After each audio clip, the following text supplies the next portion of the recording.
In 1968, an army unit accidentally discovered an ancient tomb on a mountaintop in Hebei province, China. After excavation, it was determined to be a tomb of a Han Dynasty king more than 2,000 years ago. Meanwhile, archaeologists discovered another tomb nearby. The tomb is even larger than the previous one, and many precious relics were discovered. This is the story of the second ancient Han Dynasty tomb. About half a century ago, archaeologists unearthed an ancient tomb from the Han Dynasty on a hill in Mancheng District, Baoding City, Hebei Province, China. Many evidences show that the tomb owner is most likely Liu Sheng, king of Zhongshan. During the excavation, an expert pointed out that according to the burial customs of the Han Dynasty, the king and the queen would be buried in different tombs in the same cemetery. The king's tomb had been found, and there should be a queen's tomb not far away. As it turns out, he was right. There is another tomb about 100 meters away from this one, right over there, where Liu Sheng's wife was buried. Now, let's go and have a look. The two mausoleums were built on the same level at the top of the mountain. For convenience, we will refer to Liu Sheng's tomb as Tomb 1. Unlike Tomb 1, archaeologists excavated this tomb from the outside. Therefore, the excavation process was more in line with archaeological principles and more scientific. During the initial survey, archaeologists found that the soil on this hillside had been disturbed, which meant that the soil here had been dug up and then backfilled, indicating something was underneath. So, the excavation began from here. At that time, many large stones were buried in this passage to block the tomb door. Archaeologists also found many iron tools, such as chisels and hammers. They speculated that these tools were used when digging the tomb chamber. The entrance to the tomb was sealed with bricks. Through comparison, we can see that Tomb 1 only used stones to block the entrance. Moreover, this tomb used 3 layers of brick walls, and the spaces between each layer were filled with earth and molten iron. The total thickness reached 1 meter, which was very strong. This reflects the precautions taken against tomb robbers when building tombs in ancient China. After managing to dismantle all these barriers, a nearly 30-meter-long tomb passage was revealed. The tunnels in both tombs were dug in a circular shape to reduce stress and avoid collapse, similar to today's subway and road tunnels. The area in front is the junction of several tomb chambers, roughly equivalent to the entrance hall in a house. The chamber on the left is a storage room with a lot of pottery in it. This chamber is about 30 meters long, twice the length of the storage room in Tomb 1. The pottery we see now are all replicas, but these low brick walls are all originals.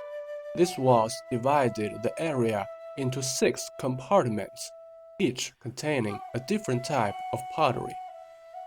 In these old photos, we can see what it looked like when archaeologists came here half a century ago. These photos are all from the archaeological report of this tomb, published in the 1980s.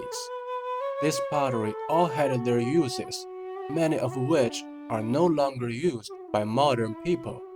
At the same time, we can see a drainage ditch on the left. The chamber on the right was where chariots and horses were placed. When archaeologists arrived here in 1968, the wooden chariot had already decayed. Only some metal decorative parts of the chariot and incomplete horse skeletons can be seen on the ground.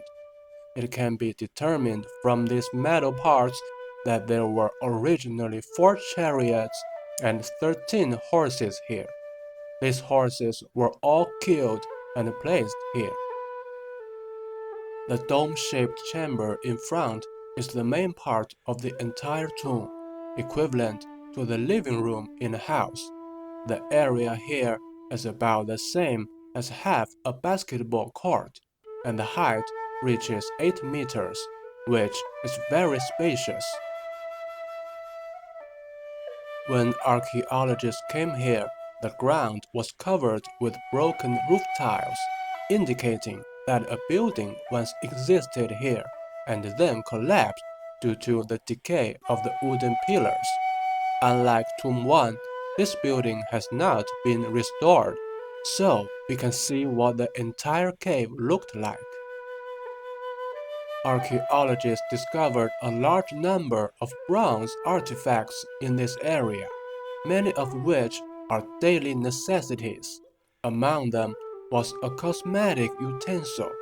When it was discovered, there were still pigments in the cups, further indicating that the tomb owner was likely a female. Like the storage room, there are several low brick walls in the corner of this area, but strangely, no items were placed between these walls.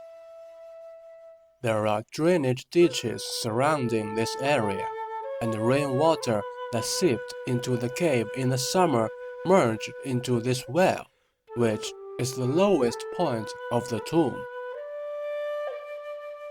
There is a pair of stone doors on the left wall of this cave. Inside is the resting place of the tomb owner, roughly equivalent to the bedroom in a house. Behind the stone doors is a chamber made of stone slabs. More than 2,000 years ago, laborers first dug out this small chamber and then used stone slabs to build the house inside. Archaeologists found many bronze objects in this stone room, including a very delicate lamp. After restoration, it was a lamp in the shape of a figurine. The lamp is assembled from multiple components and can change the lighting direction. The lamp is hollow, and the smoke produced by burning candles will adhere to the inner wall. Archaeologists found a lot of jade in the corner of this stone chamber, where the coffin was originally placed. Archaeologists concluded that the coffin was decorated with jade both inside and outside, and as the wood decayed, all the jade pieces fell away. Under this pile of jade pieces is another set of intact jade cloth, with the body of the tomb owner inside. More than 2,000 years have passed, and the body has decomposed, leaving only the remains of teeth. Since the jade clothes were tailor-made according to the tomb owner, this one is smaller than the jade cloth in Tomb 1. One of the most important items found in this stone chamber was a seal, which directly indicates the identity of the tomb owner, Dou Wan. In fact, we don't know much about this female. After all, most people cannot leave their names in history. Based on the inscriptions on some items, archaeologists concluded that Dou Wan was buried no later than 104 BC, about 10 years later than the owner of Tomb 1, Liu Sheng. That's all we know about her. Perhaps for this reason, the tomb took longer to build and is therefore larger than Tomb 1. Since the tombs were dug into the mountain, the humidity in the caves was extremely high. Therefore, All the wooden items and the silk fabrics in these tombs had decayed, and only pottery, metal, and jade items had been preserved. In the early years of the Han Dynasty more than 2,000 years ago, it was common to dig caves in the mountains as tombs for kings. In fact, there are several such cave tombs in China. Hopefully, we can visit those places in the future.